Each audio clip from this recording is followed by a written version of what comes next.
tak sempat terhenti, seperti jarum jam dinding yang tidak berfungsi. Ada mereka yang jatuh, ada mereka yang sakit, ada mereka yang kehilangan, ada mereka yang meninggalkan.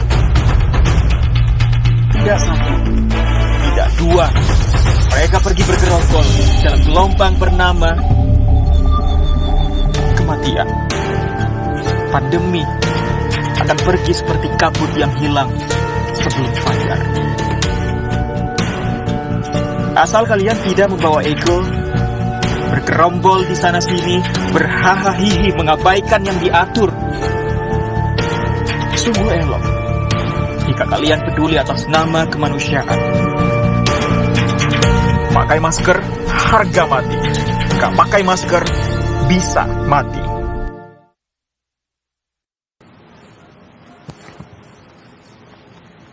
Assalamualaikum warahmatullahi wabarakatuh. Selamat sore, salam sejahtera untuk kita semuanya. Hari ini saya akan menyampaikan perkembangan penanganan COVID-19 di Indonesia.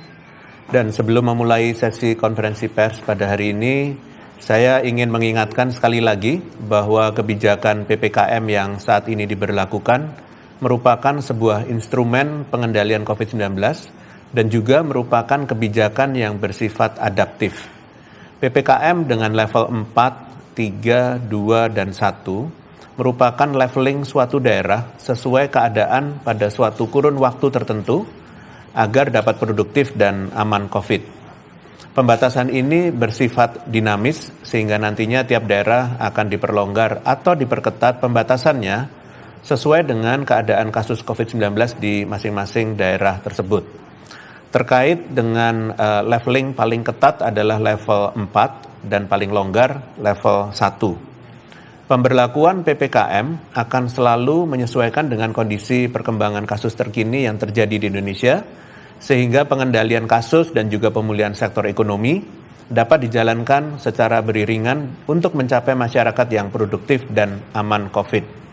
Selain itu, penetapan level di setiap daerah juga didasarkan pada indikator-indikator yang sistematis.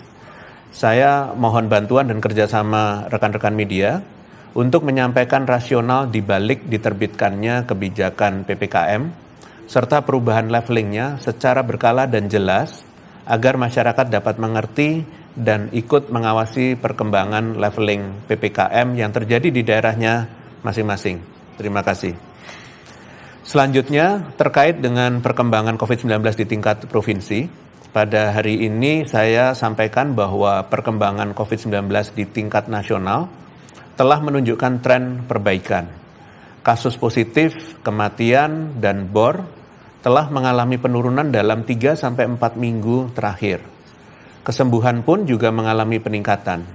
Hal ini tentunya menjadi kabar baik dan semangat bagi kita semua untuk dapat terus berupaya menekan kasus COVID-19, setidaknya hingga mencapai keadaan seperti sebelum terjadi lonjakan kasus.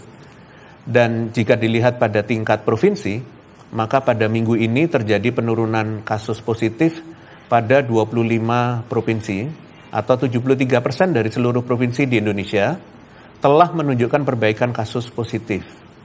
Provinsi yang paling banyak mengalami penurunan kasus positif adalah dari Jawa Barat, turun 7.128 kasus, DKI Jakarta turun 5.201 kasus, Jawa Timur turun 4.407 kasus, Kalimantan Timur turun 2.959 kasus, dan NTT turun 2.866 kasus.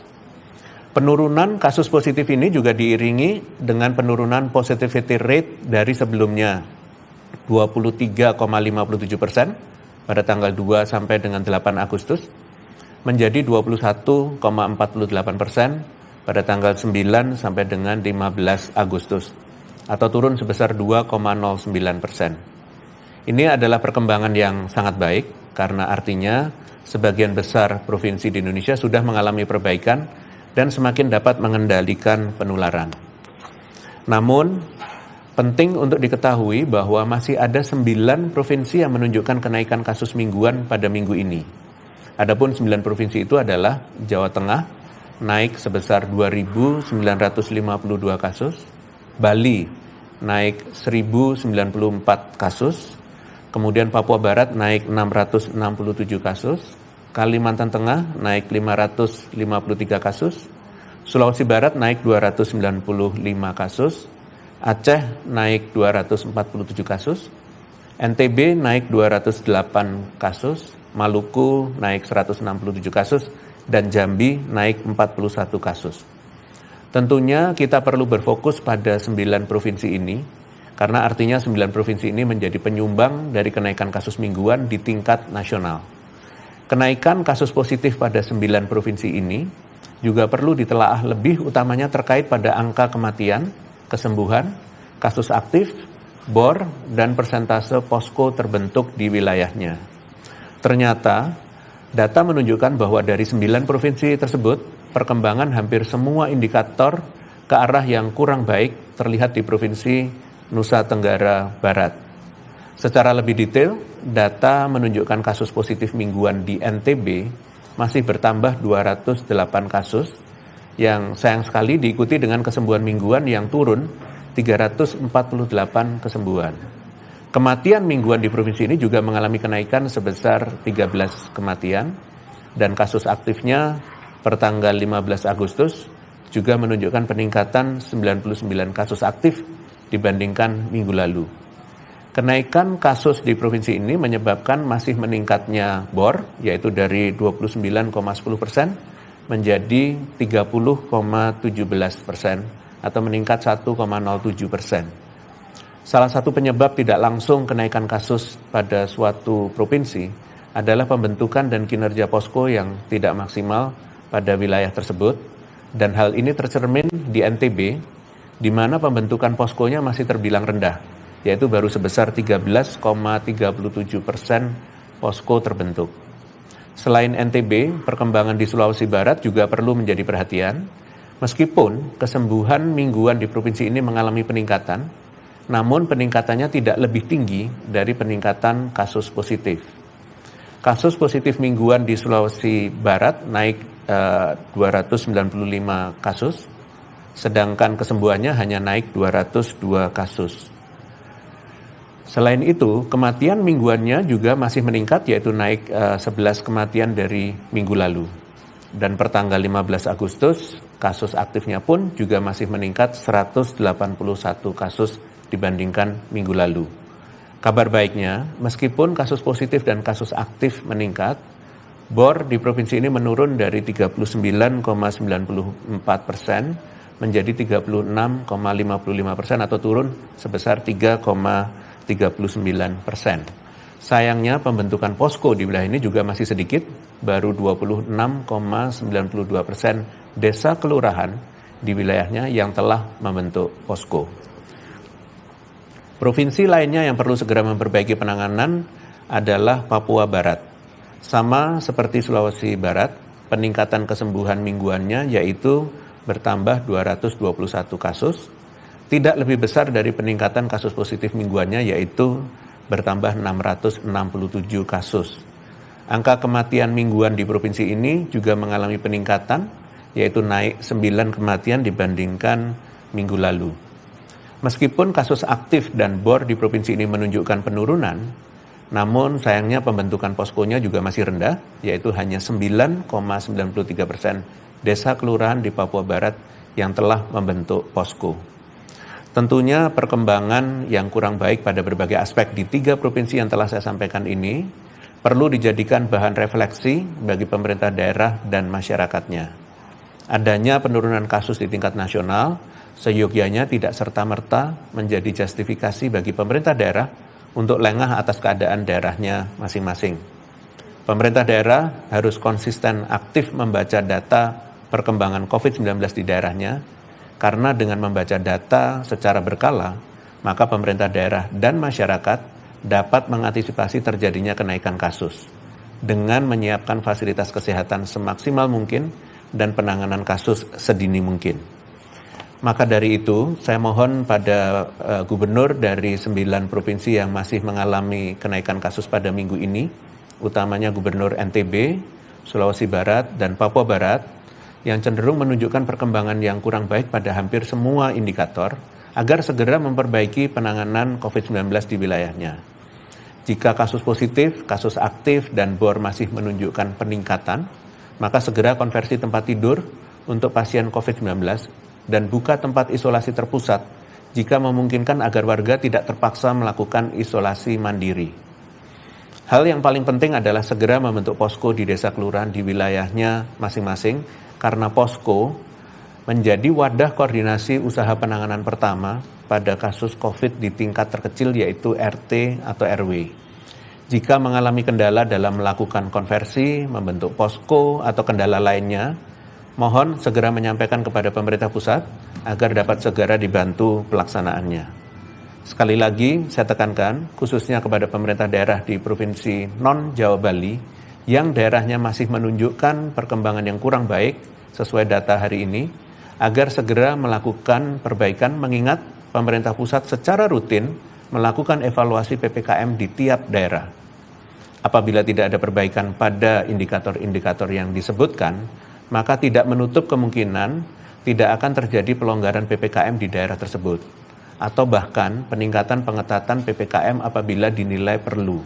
Tentunya naiknya leveling di daerah akan berimplikasi pada pengetatan kegiatan dan membawa dampak pada kehidupan masyarakat di daerah tersebut. Maka dari itu, saya harapkan agar pemerintah daerah dapat segera melakukan perbaikan maksimal sebelum hasil evaluasi PPKM Provinsi non-Jawa Bali diumumkan di minggu depan. Selanjutnya, saya akan mencoba menjelaskan makna dari beberapa hasil analisis yang umumnya disampaikan untuk menjelaskan kondisi COVID-19 dan hampir lebih dari 1,5 tahun Indonesia berada dalam pandemi COVID-19 dan tidak jarang kita terpapar dengan beberapa istilah dan gambaran grafik atau tren dari kasus aktif, angka kematian atau kesembuhan, testing, dan lain-lain. Angka-angka statistik tersebut dianalisis sedemikian rupa dari data yang ada di lapangan untuk dapat memberikan gambaran apa yang sebenarnya terjadi pada periode waktu tertentu. Oleh karena itu, dalam kesempatan kali ini, saya mencoba mengajak rekan-rekan media, masyarakat, maupun jajaran pemerintah daerah untuk kembali mendalami makna di balik analisis situasi COVID-19. Pertama, terkait grafik kasus kumulatif atau total kasus. Jika kita melihat grafik kumulatif baik kasus positif, kesembuhan, maupun kematian, maka kecuraman grafik dapat memberikan makna lebih dalam bahwa semakin curam kemiringannya, maka semakin cepat kondisi angka tersebut meningkat atau menurun dari waktu ke waktu. Kedua, terkait pergerakan kasus dalam 7-14 hari atau mingguan. Analisis ini penting membuat kita mampu lebih cermat dalam menyimpulkan kondisi di suatu daerah secara lebih valid dengan melihat tren pada 1 atau 2 minggu daripada hanya mengambil kondisi harian yang amat dinamis. Ketiga, terkait kecepatan infeksi atau infection rate per jumlah populasi. Jika kita hendak melakukan perbandingan antar negara, antar provinsi, bahkan antar kabupaten kota, maka diperlukan sesuatu dasar komparasi yang sesuai. Kita tidak bisa serta-merta melihat keparahan kondisi langsung antar daerah berpopulasi padat dengan rendah hanya dengan jumlah kasus. Oleh karena itu, sebaiknya dalam melakukan perbandingan, maka digunakan angka kasus per 100.000 penduduk tiap daerah. Keempat, terkait hasil tes positif atau positivity rate. Angka ini umumnya keluar dalam bentuk persentase dan dapat menggambarkan persebaran virus. Semakin tinggi persentasenya, maka semakin cepat virus meluas di suatu daerah. Semakin besar prioritas testing pada kasus positif dan kontak erat, maka angka positivity rate akan semakin tinggi. Idealnya ialah angka ini direpresentasikan dari upaya testing yang masif, terutama pada kontak erat. Dan yang kelima, terkait kapasitas tempat tidur dan angka perawatan COVID-19. Tren dalam grafik perawatan dari waktu ke waktu dapat menggambarkan keparahan kasus aktif atau orang-orang yang sedang sakit. Untuk dapat memahami dampak keterisian rumah sakit, khususnya terhadap sistem kesehatan, maka dapat diketahui dari rasio kapasitas tempat tidur dengan jumlah orang yang dirawat. Saat ini Indonesia terus berupaya meningkatkan kualitas seluruh aspek data COVID-19. Adanya beberapa permasalahan teknis terkait dengan pencatatan dan pelaporan terus dievaluasi saat ini dengan berbagai alternatif baik upaya konvensional maupun digitalisasi. Dengan kondisi data saat ini yang belum sepenuhnya sempurna, bukan berarti kita tidak bisa menggunakan data tersebut, karena analisis tren angka dapat memberikan gambaran langkah strategis apakah yang seharusnya diambil. Kita tidak bisa pungkiri adanya keterbatasan waktu dan kemampuan masing-masing individu untuk memahami semua data COVID-19. Sehingga alternatif lainnya ialah mencari sumber informasi dengan penjelasan yang tepat. Kanal-kanal informasi milik pemerintah yang menyediakan hasil analisis rutin beserta penjelasannya dapat dimanfaatkan dengan sebaik-baiknya. Untuk itu, dimohon kepada seluruh elemen masyarakat, khususnya rekan-rekan media, yang memiliki peran penting untuk memahami dan menyampaikan makna di balik data-data yang disampaikan oleh pemerintah kepada masyarakat luas. Peran rekan-rekan media untuk menyampaikan informasi sekaligus mengedukasi masyarakat sangatlah penting dalam usaha bersama mengendalikan COVID-19 di Indonesia. Apabila ada hal-hal yang dirasa kurang jelas, rekan-rekan media juga dapat langsung menghubungi Satgas untuk penjelasan lebih lanjut. Semoga kedepannya literasi Indonesia terkait data semakin tinggi tanpa adanya perpecahan diskusi terkait angka dan narasi spesifik tertentu, karena pada prinsipnya pengentasan pandemi itu adalah tugas kita bersama. Sebagai penutup, saya ingin menyampaikan informasi terkait vaksin COVID-19. Hari ini pemerintah Indonesia berencana menerima sebanyak 1,5 juta dosis vaksin jadi Pfizer. Vaksin Pfizer telah menerima Emergency Use of Authorizations dari Badan POM pada bulan Juli 2021. Kedatangan vaksin Pfizer ini tentunya dapat digunakan untuk masyarakat berusia 12 tahun ke atas, dan kepada pemerintah daerah yang nanti mendapatkan alokasi vaksin Pfizer diminta untuk dapat segera menggunakannya sehingga masyarakat di daerahnya dapat terlindungi dan meningkatkan cakupan program vaksinasi. Selain vaksin Pfizer, hari ini pemerintah juga berencana menerima sebanyak 450.000 dosis vaksin jadi AstraZeneca melalui skema bilateral. Diharapkan dengan datangnya vaksin-vaksin ini, maka dapat mengakselerasi program vaksinasi nasional, sehingga semakin banyak masyarakat yang dapat memperoleh vaksin dan terlindungi dari COVID-19 untuk mewujudkan masyarakat yang produktif dan aman COVID. Demikian konferensi pers pada hari ini, saya lanjutkan dengan sesi tanya-jawab media. Terima kasih. Terima kasih Prof. Pertanyaan pertama dari Fitri Liputan6.com. Ada prediksi pandemi COVID-19 berubah menjadi endemi tahun 2022.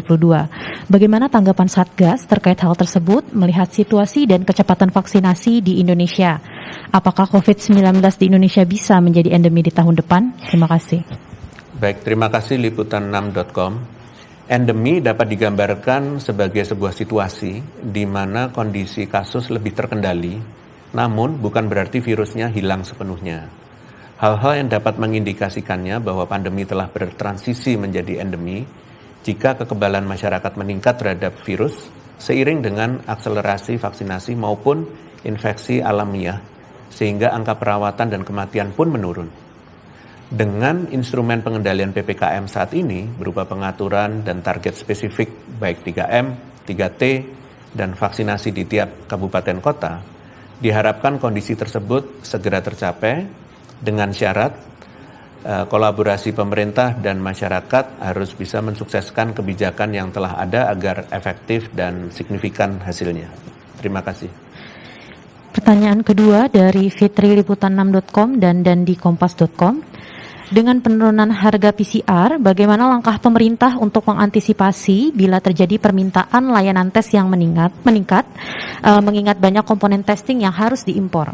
Selain itu, banyak juga yang beranggapan bahwa penurunan harga PCR selain untuk memperbanyak tes juga akan menjadi celah meningkatkan mobilitas masyarakat. Terima kasih. Baik, terima kasih liputan6.com dan kompas.com. Pada prinsipnya, dalam pembiayaan testing PCR, terdapat beberapa komponen yang tercover, misalnya reagen untuk ekstraksi, reagen PCR, perawatan alat maupun biaya operasional, termasuk SDM di laboratorium. Dan beberapa diantaranya tergolong barang-barang import yang mendapatkan pajak khusus terkait alat dan material kesehatan. Namun terlepas dari beberapa rincian biaya tersebut, pemerintah berkomitmen untuk membuat harga testing PCR sebagai metode gold standard yang semakin terjangkau, khususnya dalam rangka pelacakan kasus positif dan kontak erat. Dan dimohon masyarakat dapat menindaklanjuti perubahan harga ini secara bertanggung jawab. Mobilitas tidak dilarang, namun baiknya dikendalikan sesuai dengan tingkat kepentingan atau urgensinya. Terima kasih. Pertanyaan terakhir dari irwan.tirto.id. Saat ini, apakah daerah yang sudah melaksanakan vaksinasi bagi anak-anak dan guru bisa langsung menerapkan pembelajaran tatap muka? Sudah berapa daerah dan kapan Jabodetabek diberlakukan? Terima kasih. Terima kasih pada tirto.id. Berdasarkan hasil leveling daerah tercantum dalam Instruksi Mendagri nomor 34 tahun 2021 terkait PPKM di wilayah Jawa Bali, bahwa seluruh Jabodetabek masih berada dalam level 4, sehingga kegiatan belajar mengajar 100% masih dilakukan secara daring. Kegiatan tatap muka di wilayah Jabodetabek bisa dilakukan jika kondisi kasus lebih terkendali, sehingga level daerah menurun menjadi lebih baik. Dan bagi daerah di Pulau Jawa Bali yang masuk ke level 3 dan 2, dan daerah di luar area Pulau Jawa Bali yang masuk level 3 dan level 2 dengan zona risiko hijau dan kuning, dapat melakukan kegiatan belajar mengajar dengan pembatasan kapasitas dan penerapan protokol kesehatan ketat, termasuk wajib sudah divaksin bagi tenaga pengajar dan peserta didik, sesuai dengan surat keputusan bersama 4 Menteri terkait pembelajaran tatap muka di masa pandemi COVID-19. Terima kasih. Dengan demikian, tanya jawab sudah selesai dan konferensi pers juga sudah selesai. Terima kasih atas perhatiannya. Selamat sore. Wassalamualaikum warahmatullahi wabarakatuh.